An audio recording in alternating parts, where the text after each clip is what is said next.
This would be the first case where planes, trains, automobiles, wire, phone, snail mail, as well as a lone fingerprint would convict a man of murder and bank robbery. Welcome to the Finney County Museum. My name is Johnetta Hebrlee, and I am the education coordinator here at the museum.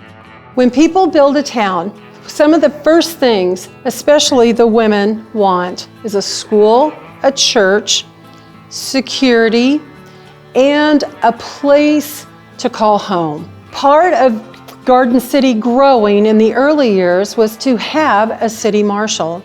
Newton Earp was one of our first marshals, but as we progressed, the founding fathers realized we needed something more, something that would take care of this growing entity called Finney County.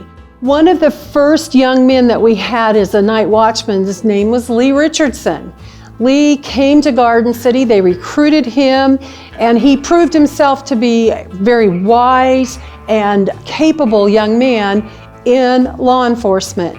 He would then be hired to become the chief of police. His mission was to modernize Garden City's police department. He needed to surround himself with good men with talent, officers that they had a sixth sense about them, that they would go deeper and not just say, oh, well, he's guilty. One of the officers that he hired was Twig Twilliger, and Twig would become very instrumental in our police department because he became a fingerprint expert. And in the 1920s, that would become a very needed thing because he would be responsible for finding that one fingerprint that would change how the world saw crime.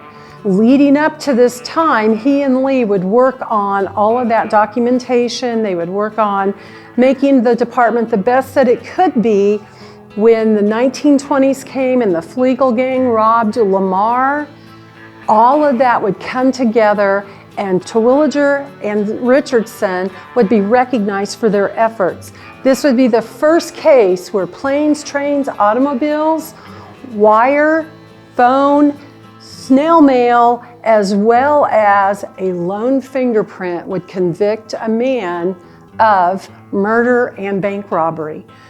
All of this happened because Lee Richardson saw the need to move forward and to move ahead into the modern times, which would then lead us into later the Clutter murder that happened in 1959.